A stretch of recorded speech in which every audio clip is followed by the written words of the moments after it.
जय शिवराय शेतकरी बांधवांनो, मयत शेतकऱ्यांची कर्जमाफी कशी होणार याची माहिती आपण आज या व्हिडिओच्या माध्यमातून जाणून घेणार आहोत। त्यापूर्वी आपणास विनंती आहे की आपण जर यूट्यूब चॅनलवर नवीन आला असाल तर आपल्या या यूट्यूब चॅनलला सबस्क्राईब करायला विसरू नका। शेतकरी बांधवांनो, जेव्हापासून कर्जमाफी योजनेची घोषणा झाली किंवा 2 जून 2026 रोजी जो काही शासन निर्णय निघाला तेव्हापासून शेतकऱ्यांच्या मनामध्ये प्रश्न आहे की ज्यांचे काही घरातील व्यक्ती मयत असतील त्या मयतांची कर्जमाफी कशी होणार किंवा त्या मयतांना प्रोत्साहनपर अनुदान कसं मिळणार याची माहिती मी तुम्हाला या व्हिडिओच्या माध्यमातून देणार आहे। तर मित्रांनो, सर्वप्रथम तर तुम्हाला काय करायचं आहे, तुम्ही तुमच्या जवळील बँक शाखेमध्ये जाऊन तुम्ही जे मयत व्यक्ती आहेत त्या मयत व्यक्तीची माहिती बँकेला द्यायची। बँकेला ती माहिती दिल्याच्यानंतर बँक तुम्हाला वारस नोंद करण्याची माहिती देईल आणि वारस नोंद करण्याची माहिती दिल्याच्यानंतर तुम्हाला त्या मयत व्यक्तीच्या नावे वारस नोंद करायची। जर एक वारस असेल तर तो एक वारस होईल किंवा 2 वारस असतील तर दोन्ही वारसाची तुम्ही नोंद तिथे करू शकता। ती नोंद झाल्याच्यानंतर त्या मयतांच्या नावे वारसदार लागतील आणि जी काही आता कर्जमाफीची माहिती आहे त्या कर्जमाफीमध्ये त्यांनी असं सांगितले की जे 2019 पासून ते 2025 पर्यंत थकीत आहेत त्यांना 2 लाखापर्यंत कर्जमाफी आहे। ज्यांचं 2 लाखाच्या वरील कर्ज आहे त्यांना एप्रिल समझोता योजनेअंतर्गत कर्जमाफी आहे आणि जे नियमित कर्ज परतफेड करतात त्यांना 50,000 रुपये अनुदान आहे। मग याच्यामुळं मयतांना याचा लाभ कसा मिळणार, तर जवळपास ही जी काही कर्जमाफी योजना राबवली जाते ही आत्तापर्यंत झालेल्या दोन्ही कर्जमाफी योजनेसारखीच आहे। 2017 मध्ये झालेली कर्जमाफी असेल किंवा 2019 मधली कर्जमाफी असेल, जवळपास सर्व काही नियम सारखेच आहेत। त्याचमधील 2019 मध्ये जे काही मयतासाठी नियम लागू आहेत तेच या कर्जमाफीसाठी लागू असतील, ते मी तुम्हाला स्क्रीनवर दाखवतोय।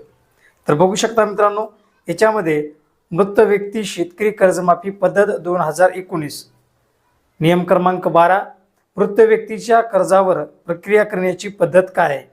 वारस हक्काने मिळालेल्या कर्जांना संयुक्त कर्ज खात्याप्रमाणेच वागणूक दिली जाईल आणि त्यांच्या संबंधित हिश्श्यासह संयुक्त कर्ज वाय असे चिन्हांकित केले पाहिजेत। त्यासाठी इथे उदाहरण दिलेले आहे, वारसाचं नाव आणि वारसाचे नाव असे 2 जर असेल तर 2 द्यायचे, त्याच्यानंतर कर्ज खाते क्रमांक, संयुक्त खाते क्रमांक, त्यांचा आधार क्रमांक, रक्कम आणि बचत खाते क्रमांक इथे त्यांनी देण्यास सांगितलेलं आहे। तर अशा प्रकारे वारसांची माहिती होणार आहे। त्याच्यानंतर अजून काय प्रक्रिया आहे ती स्क्रीनवर बघा। त्याच्यामध्ये ज्या प्रकरणाचे कर्ज एकाच वारसदाराला वारस हक्काने मिळाले ती प्रकरणे एकल कर्ज खातेदार म्हणून आणि संयुक्त फ्लॅग एन ठेवून अपलोड करावीत। मृत व्यक्तीच्या कर्ज खात्याच्या बाबतीत बँकेच्या प्रचलित कार्यपद्धतीनुसार वारस किंवा वारसाची ओळख पटवली जाईल। एक वारस असल्यास सदर खाते एका व्यक्तीचे असेल आणि त्या वैयक्तिक खाते म्हणून प्रक्रिया केली जाईल। प्रोत्साहन रक्कम वारसाच्या बचत खात्यात दिली जाईल। मृत कर्जदारांच्या वारसाच्या बाबतीत सर्व वारसांना बँकेच्या कार्यपद्धतीनुसार वाटा मिळेल, त्यामुळे असे खाते संयुक्त कर्ज खाते बाबतीत स्पष्ट प्रमाणेच हाताळण्यात येतील।